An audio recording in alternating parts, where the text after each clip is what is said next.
মঞ্চে আমাদের গণ আন্দোলনের নেতৃত্ব, যুব সংগঠনের নেতৃত্ব এবং যারা এখানে সমাবেশে উপস্থিত হয়েছে এবং আমাদের কথা যতদূর যাচ্ছে, যারা ব্যবসায়ী বন্ধুগণ, আমাদের যারা পথে হাঁটছে, সবাইকে আমি আমার ব্যক্তিগত পক্ষ থেকে আপনাদের অভিনন্দন, ধন্যবাদ, নমস্কার, জোহার জানাই। আমার পূর্ববর্তী বক্তারা বলেছেন এবং আমাদের যিনি যুব রাজ্য সম্পাদক কমরেড মীনাক্ষী মুখার্জি উনি বলবেন, আমি আপনাদের কাছে একদম ছোট্ট করে বলবো, আমাদের আজকে আপনারা দেখছেন আমাদের মহান দার্শনিক কার্ল মার্কস এবং আমাদের যে সমাজের একজন পণ্ডিত রঘুনাথ মুর্মু, তারও জন্মদিন।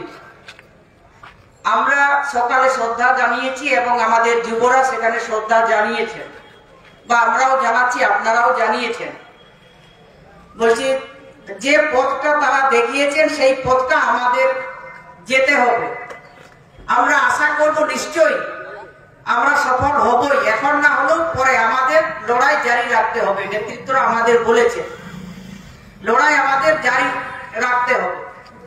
আজকে আমাদের জেলার যে যুব 20তম যে সম্মেলন, জেলা সম্মেলন, এই জেলা সম্মেলনকে সামনে রেখে যে প্রকাশ্য সমাবেশ আমাদের এই ইন্দাসে যে জমায়েত হয়েছে, সেই কারণে আরেকবার আমার ব্যক্তিগত পক্ষ থেকে ইন্দাসের সমস্ত মানুষকে শ্রদ্ধা এবং নমস্কার জানাই এই সমাবেশটাকে সফল করার জন্য। আমাদের সভাপতি বলেছেন, যিনি এই অভ্যর্থনা সমিতির সভাপতি, আমাদের গণ আন্দোলনের নেতৃত্ব কমরেড অসীম দা, উনিও বলেছেন, আমিও বলছি, আজকে আমাদের যখন গোটা বিশ্ব এবং গোটা আমাদের দেশ এবং রাজ্যে একটা কি বলবো ভয়ঙ্কর পরিস্থিতি তৈরি হয়েছে, সেই সময়টা আমাদের জেলার যুব সংগঠন যে তারা বিগত দিনে কাজকর্ম করে এসছেন এবং আজকে যে সমাবেশ, আগামী দিন আবার শপথ নেবে যে আমাদের জেলাকে কিভাবে এগিয়ে নিয়ে যাওয়ার জন্য তারা তৈরি হচ্ছে, কিন্তু আমাদের সহযোগিতা করতে হবে।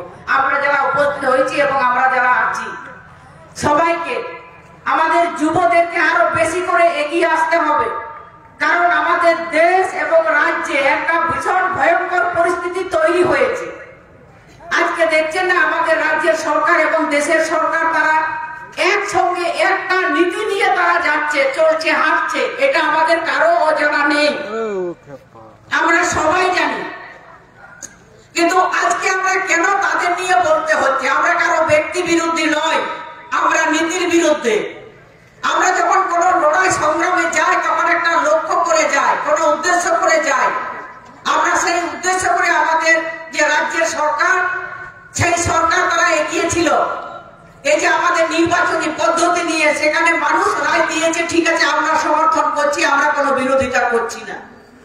তারপরে আমরা কি দেখছি, আজকে আমার যুব সমাজ, আজকে আমার কৃষক সমাজ, আজকে আমার মহিলা সমাজ, আমি বলবো আমাদের সমস্ত সমাজের, আমাদের সব মানুষ আজকে কেন আমাদের ভাবতে হচ্ছে, আমাদের কেন বলতে হচ্ছে, আজকে আমার যুবরা কেন বাইরের কাজের সন্ধানে চলে যাচ্ছে, আজকে কেন নারীরা নিরাপত্তাহীনতা ভুগছে, আজকে যারা চাকরি করছে তারা ভাবছে কেন আমার চাকরি থাকবে কি থাকবে না, আমরা ভাববো না। আজকে জিনিসপত্রের দাম কি হচ্ছে, আজকে দুই সরকার আছে কমরেড আমাদের অভয়, আমাদের প্রাক্তন যুব অল ইন্ডিয়া যিনি সম্পাদক আমাদের গণ আন্দোলনের নেতৃত্ব, উনি বলেছেন যে তারা সেই নিয়ে কোনো কিছু বলছে না। আমাদের এই যে কলকাতায় আগুন লাগলো, সেখানে আমাদের সাধারণ মানুষ, আর যাই হোক মানুষ তো মারা গেলেন, একটা কথা দেখেছেন, আলোচনা হয়েছে, আর টিভিতে দেখবেন তারা কে কত ঝগড়া করতে পারছে, কে কত বলতে পারছে। এই যে 56 ইঞ্চির কথা যিনি বলছেন, বিজেপি বলছে আমাকে দেখো, তৃণমূল বলছে আমাকে দেখো, ওদের দেখলে আমাদের পেটটা ভরবে না, আমাদের রাজ্যটা এগিয়ে যাবে না, আমাদের বাঁকুড়া জেলাটা এগিয়ে যাবে না, আমার যুবর সমস্যার সমাধান হবে না, আমার কৃষকের সমস্যার সমাধান হবে না, আমাদের আরো অনেক আমাদের মানুষজন আছি তাদের সমস্যা সমাধান হবে। তারা তাদের আসল যে দুর্বলতাটা মানুষ ধরে ফেলেছে,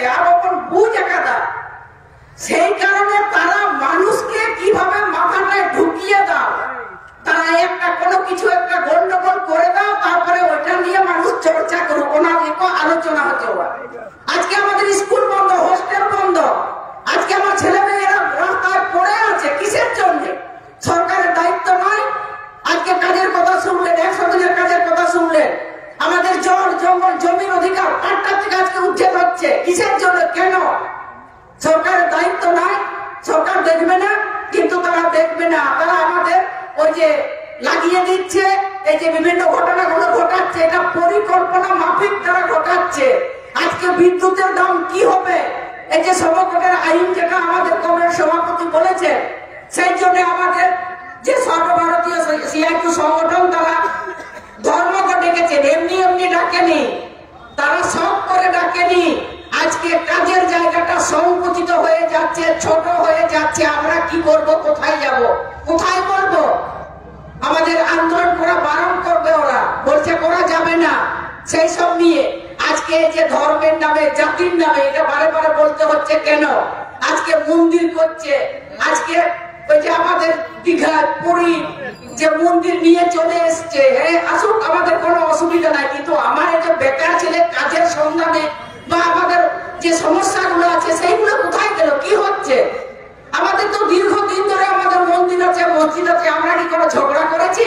আমাদের দুর্গা পূজা, কালী পূজা সবাই আছে, আমরা তো মিলেমিশে আছি, আমরা তো কোনো ভাগ নেই। এই যে বললো না যে আমাদের ভাষা, সংস্কৃতি, আচার আচরণ আমাদের হতে পারে আলাদা হয়ে দাঁড়াইয়া, কিন্তু সমস্যাটা তো সবার সমান। আমি সাঁওতাল বটি, আমি হর, আমারও শিক্ষার দরকার, আমার স্বাস্থ্যের দরকার, খাদ্যের দরকার, ঘরের দরকার, সেই রকম অন্যদেরও সেই সব দরকার। সেইগুলো না করে ওরা উল্টাপাল্টা করে দিচ্ছে, মানে মানুষকে একদম বিভ্রান্তি করে দাও। এই যে বাচ্চাদের মতো তারা সেই খেলাধুলা করছে, বলছে তুমি মাতিয়ে থাকো, তাহলে আর লেখাপড়া হলে বা কোনো কিছু আলাপ আলোচনা করলে, মিটিং করলে তো সেই আলোচনা হবে। আমাদের যুব সংগঠন আজকাল দুদিন আলোচনা করবে, যুব সংগঠন কি হবে, আমাদের সমাজটাকে কিভাবে পরিবর্তন করবে, আমাদের জেলাটাকে কিভাবে সামনে দিকে যাবে, সেই সব নিয়ে আলোচনা করবে। আর ওরা বলছে ওইসব না, তাদেরকে মাতিয়ে রাখো।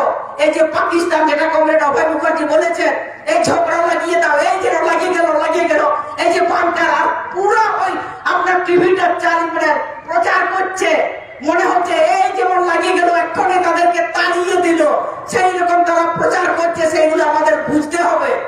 সেই কারণে আপনারা নিশ্চয়ই আগামী দিনে ঐক্যবদ্ধভাবে এই সরকারটাকে, আমাদের দেশের এবং রাজ্যের সরকারটাকে তাদেরকে তাড়াতে হবে, না হলে কখনো আমাদের হবে না, আমাদের রাজ্যটা পিছিয়ে যাবে। আমাদের একটা ভাবনা ছিল, বিগত বামপন্থী সরকার ছিল, তারা ভাবিয়েছিলেন মানুষকে, এমনি তাকে ভোট দেয়নি, সরকারকে রাখেনি 34 বছর। একটা ভাবনা ছিল মানুষকে সামনে দিকে নিয়ে যাওয়ার জন্য, সেটা পরিকল্পনা ছিল। এই যে এসএসকে, এমএসকে, গ্রাম এলাকার মানুষের যে গ্রামের ছেলে মেয়েরা এরা মার জোর খালি স্কুল যাবে যাতে শিক্ষা পায়, আর ওরা বলছে সবগুলো বন্ধ করে দাও, ওইগুলো চলবে না, তাদেরকে বেকার করে দাও, তাহলে আমাদের সুবিধা হবে লুট করতে। চুরির কথা, এই যে চুরির কথা বলেছে, সেইগুলো তো হিসাব আমরা চাইবো শিক্ষিত হলে। আমার পুলি কোয়া যে কাহিনা টাকা আমার 100 দিন না কামিল কামিলিতে যেমন পয়সা বইনিয়াম করেছি না, বইনিয়ামটা কেন পাচ্ছি না, সেইগুলো আজকে হসপিটালে দেখবেন কি অবস্থা হয়ে আছে। সেই জায়গাতে আমরা বলছি সেইগুলোকে ঠিকঠাক করুন, আমরা তাদের সঙ্গে থাকবো, কিন্তু অন্যায় করলে আমরা যতটুকুই হোক আমরা লড়াই করব। আমরা আমাদের জীবন দেব, আমাদের মজুর বিজ্ঞান, আনিস খান আরো অনেকে দিয়েছে, আমরা কখনো পিছু হটিনি, আমাদের কখনো দুর্বলতা নেই। আমরা সমাজের জন্য, মানুষের জন্য, দেশের জন্য আমাদের যুব যারা কমরেড, যারা নেতৃত্ব, তারা জীবন দিতে প্রস্তুত আছেন। সেই জন্য সব জায়গায় তারা সামনের সারিতে তারা থাকছে। আগামী দিন তারা নিশ্চয় সেই সামনের সারিতে থাকবে। আমাদের বাঁকুড়া জেলাটা একটা পরিবর্তনের পথ দেখাবে। আমরা তাদের সাথে থাকবো, আমাদের তাদের সহযোগিতা করব।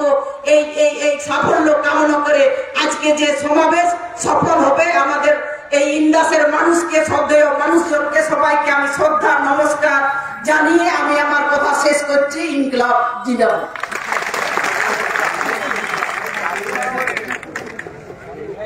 অভিনন্দন আলোচনা করবেন দিকে। এরপর বক্তব্য রাখবেন ডিএলএফ রাজ্য সম্পাদক কমরেড মীনাক্ষী মুখার্জি।